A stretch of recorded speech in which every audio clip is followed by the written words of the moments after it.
Good morning, everyone, and welcome to our Mind the Moment's Tuesday morning mindfulness session, brought to you by Harvard Pilgrim Healthcare.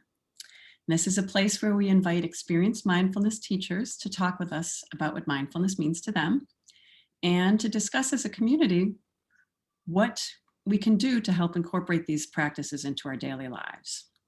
So I am Suzanne Rowe, Palacino, and I'm very happy to be here with Paul Fulton, a clinical psychologist and psychotherapist, mindfulness instructor, and longtime meditator. Good morning, Paul. Good morning, Suzanne. Happy to have you here this morning.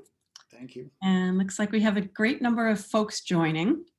We'll start today out with, Paul will start us out with a little bit of a discussion, a talk, and then lead us into a guided meditation practice. And then after that, we'll have time for questions. So if folks can go to the bottom of their screen and click on the chat box. And if you're interested in seeing the attendees and panelists' comments, just click on the drop-down menu to allow for panelists and attendees. And you'll be able to see everything that's going on here this morning.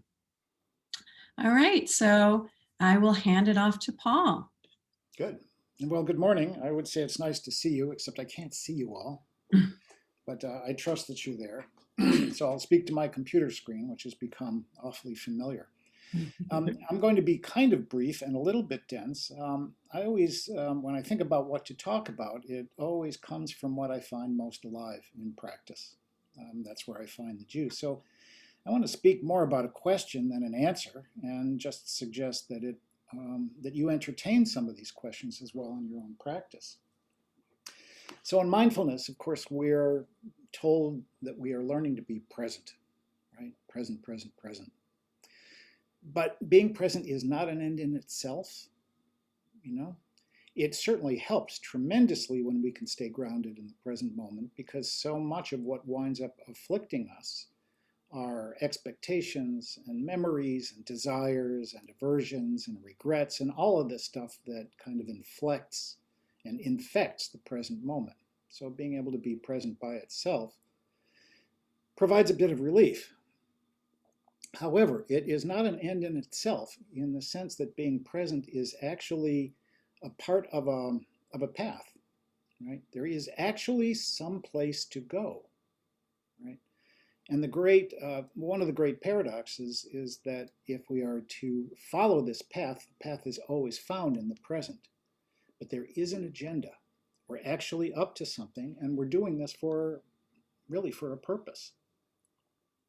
So I consider mindful presence, the investigation of the present moment, as a kind of an investigation, that we're learning how to be present and focus on the bare facts of our actual experience for the purpose of investigating the mystery that is this life, that we have consciousness and that anything is known at all.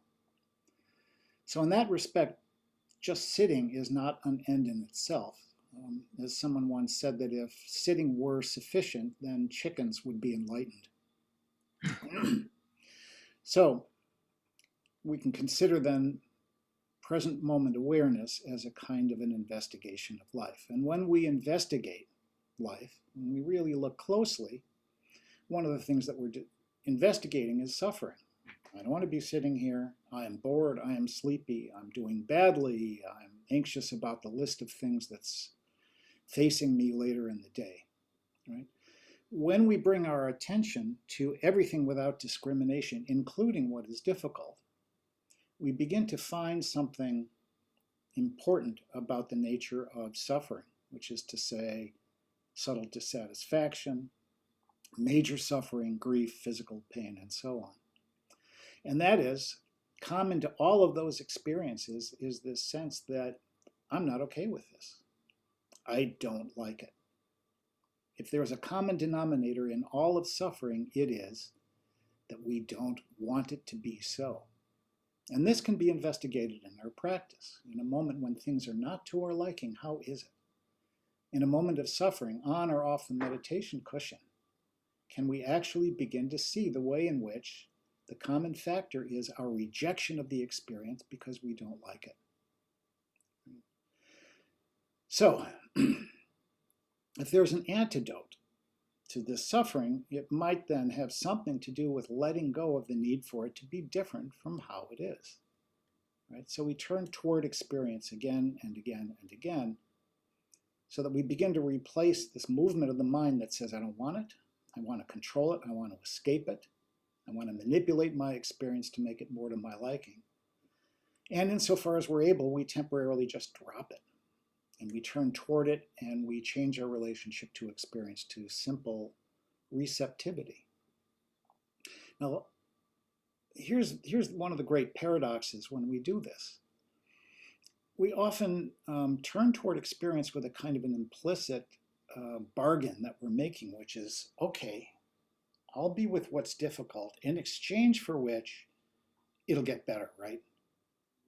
In other words, tainted in our efforts to simply be present or simply be accepting is this kind of unspoken secret practice, which is, I'm going to do it in order to make it better, to make it different from how it is.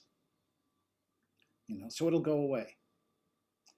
So we begin to discover that our efforts are to be present are underwritten by the secret wish to make it otherwise.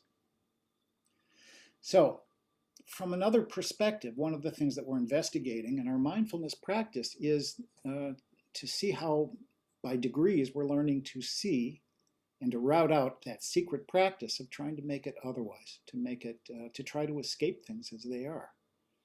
And the more we begin to see that we do this, the more we actually see that the need for it to be different actually contributes to that sense of restlessness or dissatisfaction. So anyway, all of this raises for me this question of what does it mean to be accepting? Because frankly, when things are really difficult, the thing that is most salient in my experience is I don't accept.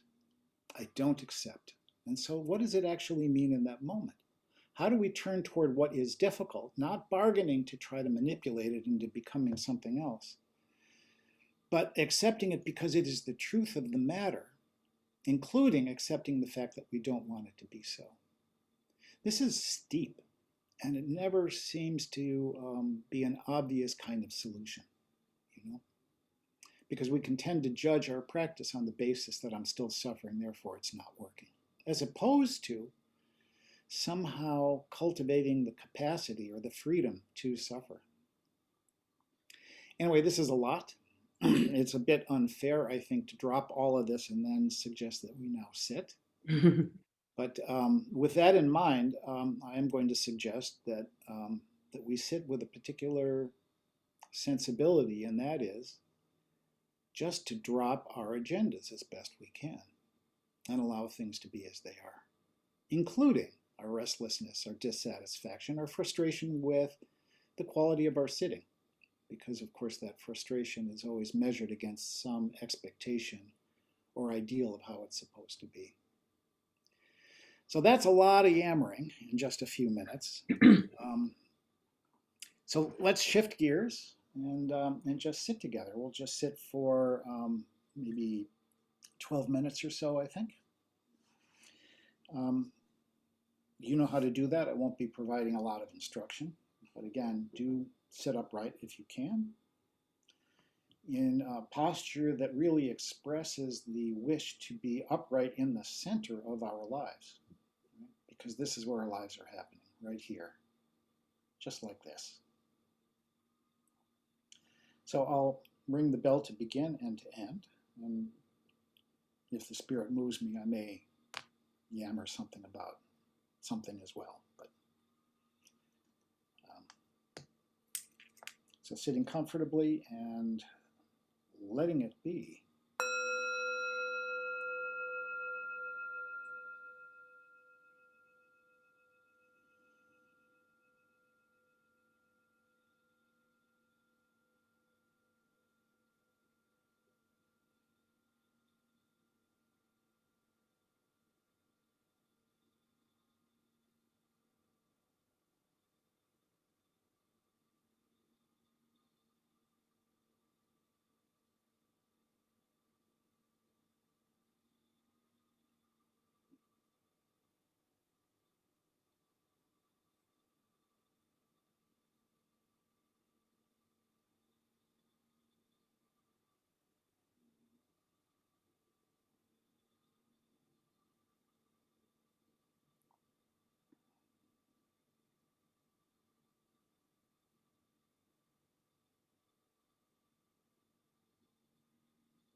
and we drop all agendas for this moment and allow everything to be just exactly as it is.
Thank you so much, Paul. I wanted to get a sense from folks how that sat with you. And were you able to, were folks out there able to find a little acceptance and maybe step away from your experience a little bit while you were sitting?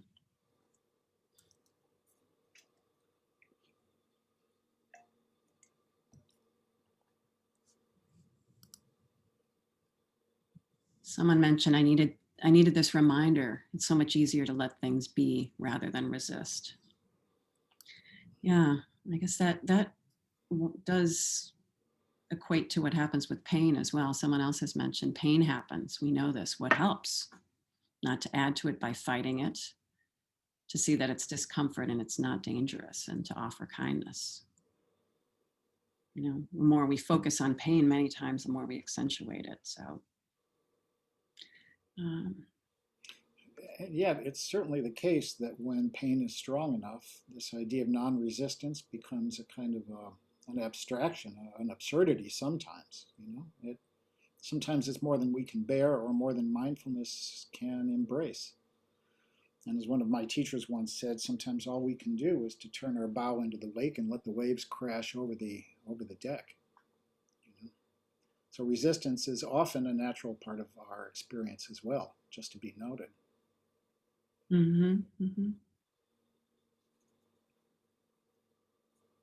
Someone said they get so wrapped up in stress and worry, it's good to take a break and focus on the present moment.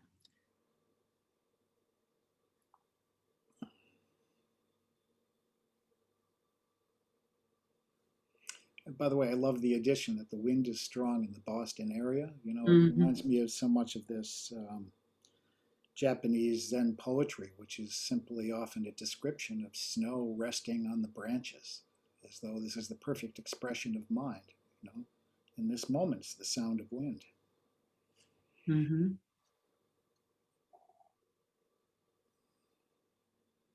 Someone also mentioned very deep and somewhat new to me, Paul's notion of mindful presence and awareness. The moment is not simply an end, but an investigation. Right, now, this is a bit controversial because, particularly here in the United States, people like to think of mindfulness as being a way to say, my experience is enough. Don't step on me. I'm going to practice in my own way and just be present. And we can do this and do it with benefit, but it's also the case that if you continue long enough, you actually begin to see that this is a piece of a larger practice, which again takes us somewhere, that it's a part of a path. It's not just a matter of getting settled and quieting the mind in the present moment, but we do so in order to what? In order to see, in order to cultivate the conditions that allow insight to arise. But this is 2.0, and for many, getting into mindfulness as a form of stress reduction is wonderful. There's there's no reason ever to be discouraged about that. But very often people will find that their motivations and ambitions will begin to change over time. I met, just very briefly, I met a woman once at the end of retreat. This was a middle-aged woman, a woman who I now would characterize as young. And she would always carry all of these bags and lawn chair into the meditation hall. And so I was really curious to hear her story. And at the end, I asked her about how she got into this. And she said she'd been an insurance claims adjuster until she was forced into early retirement due to a back injury. And her doctor suggested that she practice. And she said, so yeah, I got into this to address my back pain. And somewhere along the line, I discovered I wasn't doing that at all. I was working on my mind. So our motivations and our understandings change from simply, I want to feel better, to investigating. Yeah. Very interesting. Someone mentions just trying it and experimenting is the first step to acceptance, which is really very true. Yeah, this first time people will do mindfulness or try to meditate is often a revelation because very often, unless people have been exposed to this, it just never dawned on them to turn inward and explore the inner world in the way that we are used to exploring the outer world. Wow, that can be done. And it's so convenient. Mm-hmm. Definitely. I noticed a comment too, difficult to set aside judgment that one doesn't want to accept. Yeah. Which is part of that investigation, right? Mm-hmm. Well, I think about all of these persistent, unwelcomed habits of mind as being our teachers, because they're always tugging at our sleeves. I shouldn't be judging. There is judging. I shouldn't be suffering this. I am suffering this. Well, what are you going to do with that, right? This kind of persistent tugging at the sleeve of those things that are unwelcomed. You know, these are really our teachers, and we don't wish for them to be so, but may as well try to enlist them or befriend them, or we're just going to feel as though they've been pestering us for decades. Right, right. Thank you so much, Paul. It's just, I think it's very, very needed at this time, and just your guidance and insight has been very helpful. So just a few other ways for folks as we head towards the end of our session here, for folks to keep in touch with us. Just sharing that we're back on every Tuesday and Thursday. Thursday we'll be back with Tar Healy at 8:30 in the morning. If you can visit us on our website at Living Well at Home, we have virtual yoga sessions and Zumba sessions, as well as wellness webinars. Also, visit us at mindful.org/pain for some pain management resources using mindfulness to help manage pain. And these are offered both in English and in Spanish. You can check us out on Facebook and also on YouTube at Mind the Moment, where these sessions, older sessions, and some of Tara's sessions that she's conducted, interviews with research scientists in the field, can be viewed all under the video tab on YouTube. So with that, Paul, I didn't know if you wanted to wrap up with any final words.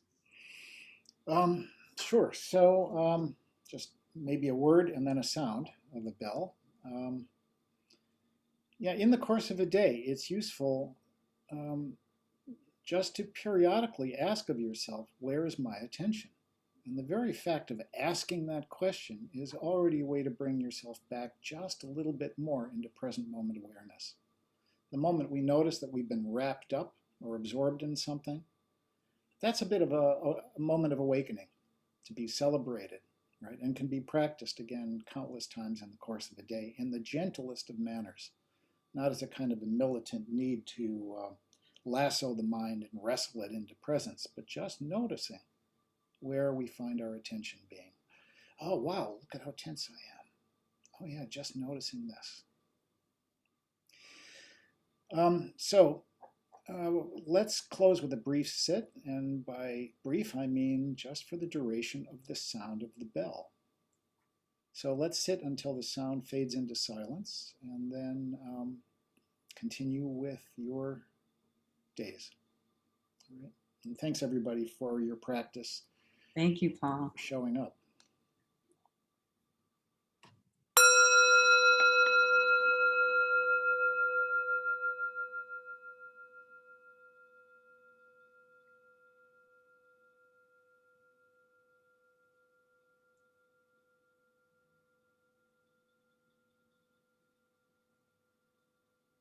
Thank you, everyone, for joining. And thank you again, Paul. We'll see you all soon in our next session. Have a good day.